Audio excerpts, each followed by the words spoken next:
So it's the weekend, and I'm going to talk about one of my favorite things to do when the weather gets nice, and that's some live fire cooking.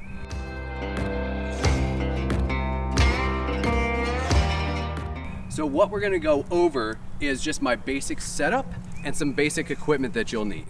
I've watched some great cooks, chefs, barbecue guys do some great cooking over live fire, and this is the way that I've found works the best for me. I've got a fire pit at home. I built this, and I love to use it for fires, and I adapted my cooking method to this kind of fire pit. So I'll go over everything I got with you right now. So here I've got some heavy duty leather work gloves. These are great because you want something nice and fire resistant to keep you safe when you're messing with all this stuff. I've got a basic, this is just a cheap kind of camp cooking grill that I bought. I didn't need it to be fancy, it's just more of a base for everything else I've got. Here I've got some grill grates from my grill.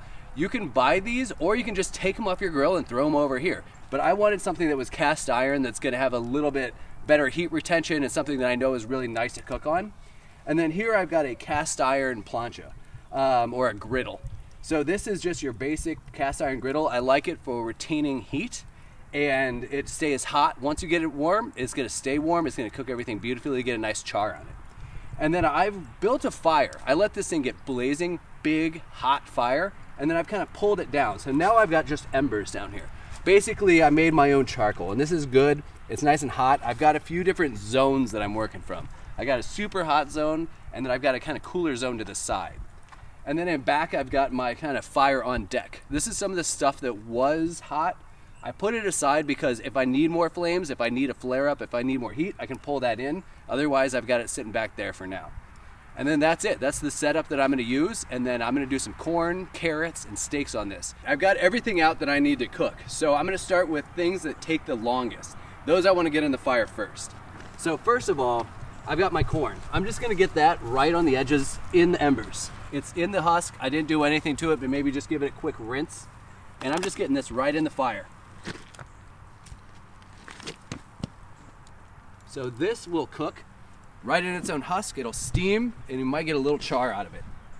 Next, I've got some carrots that I just lightly oiled and put some salt and pepper and thyme on. Thyme I had. If you don't have it, you don't need to use it. No big deal. It just goes really nicely with carrots. So I got the cut side down first because this is where I'm going to get a little bit of char and develop a lot of flavor. The other thing I've got here is I've got some garlic, and then I've got some ramps. So we have this great recipe for a charred scallion sauce for steaks. Well, I didn't have any scallions, but it's springtime here in Ohio, so I just happened to know a spot where I could grab some ramps. So I went and I got some ramps to replace scallions in this recipe. So I'm just gonna go ahead and char those, and I'm gonna get the garlic roasting. So the garlic's still in its skin. That'll protect it a little bit from the direct fire. And then these ramps, I'm gonna char over these flames, and then I'll throw them in a blender.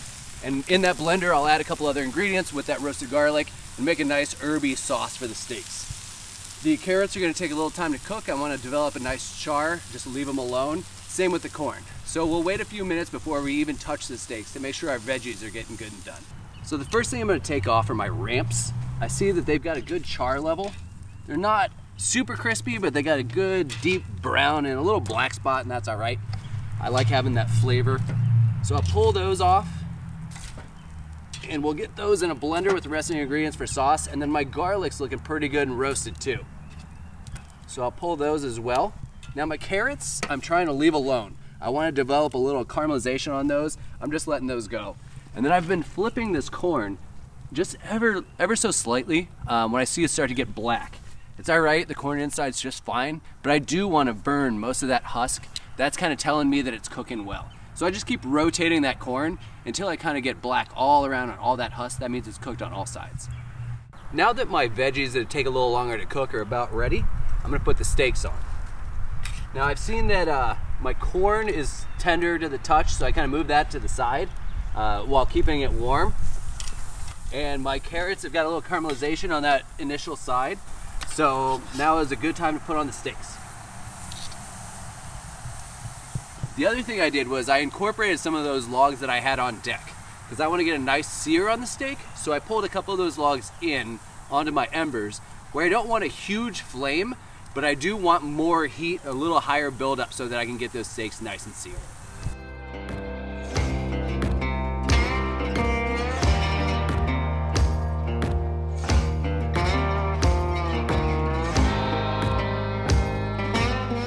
So I pulled my corn out of the fire. I got my rancid garlic here.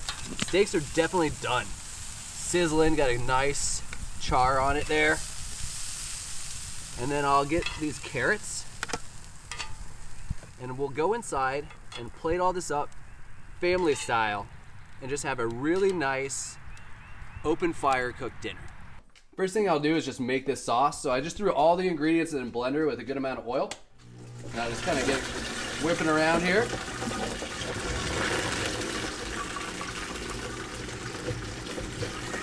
All right, turn up the speed and just get a nice puree for this sauce.